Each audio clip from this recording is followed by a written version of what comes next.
আমি যে কথা বলছিলাম, তাহলে রসুল বলছেন এই মেয়ে ফাতেমা খবরদার, গরিব হোক, খাওয়া দিক না দিক, যাই করুক তাই করুক, তবে তুমি জানো আমার জামার মনে আঘাত দেবে না। তোমার আঘাত যদি আমি শুনি, তুমি মারা গেলে আমি যাব না। বাপের মেয়ের হুইপটা দেবো, ওই মেয়ে জীবনে কোনোদিন স্বামীর আঘাত করবে না। কেন? বাপ আমার এই কথা বলেছে।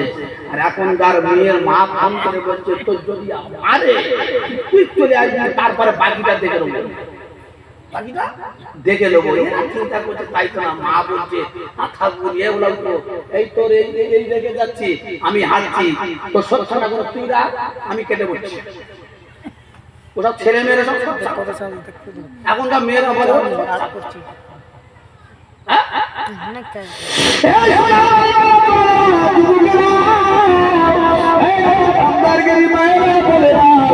আমি তোমাদের হিসাবে বলতে চাইছি না বাবা, আমি তোমাদের সন্তান হিসাবে, ভাই হিসাবে বলতে চাই, ক্ষমতার স্বামীর উপরে কোনোদিন আঘাত করবে না, স্বামীর উপরে কোনোদিন ভাগের মতো চোখবার করবে না, স্বামীর প্রতি কোনোদিন আঘাত করবে না, স্বামীকে কোনোদিন এই তুই বলা বলো বুড়ো বলবে না।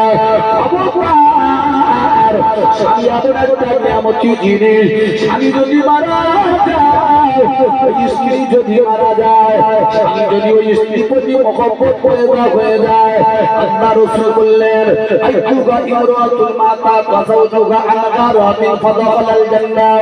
আল্লাহ নবী বললেন ওই বিবি যদি মারা যায়, স্বামী যদি বিবির প্রতি রাজি হয়ে যায়, আমার আব্দুল গফুরের মা আমার সোনার চাঁদ বউ, আব্দুল গফুরের মা আমার সোনার মালিক বউ, ওই বউটা যদি মারা যায়, স্বামীটা যদি স্ত্রীর প্রতি বড় আনন্দ হয়ে যায়, কবরের কাছে গিয়ে স্বামী যদি একবার দুটো হাত তুলে দোয়া করে, আমার আল্লাহ বলবে আমার বান্দা তোমার বিবির প্রতি রাজি হয়ে গেলে আমি আল্লাহ পাক তোমার প্রতি খুশি হয়ে গেলাম।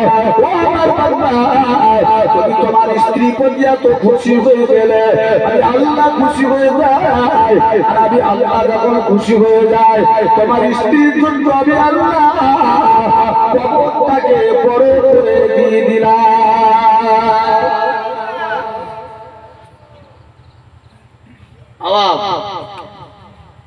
স্ত্রী যদি, স্বামী যদি খুশি হয়ে থাকতে পারে, সেই স্ত্রী নামাজ না পড়ে না পড়ো, কিন্তু কোনদিন স্বামীর মনে ব্যথা দেয়নি আমি জলসা করে বাড়ি যাবো, রাতের বেলা রাত 2টো 3টে কখন ঢুকি ঠিক নেই, ঠিক নেই।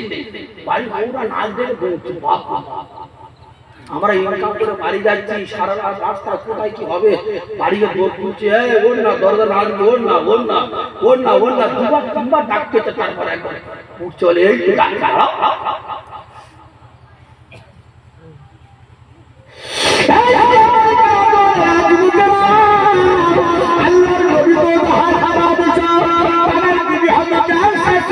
রাদিয়াল্লাহু তাআলা আনহা, হযরত আবু বকর সিদ্দিক রাদিয়াল্লাহু তাআলা আনহুর কন্যা হযরত আয়েশা সিদ্দিকা রাদিয়াল্লাহু তাআলা আনহার বাড়িতে বেড়াতে গেল।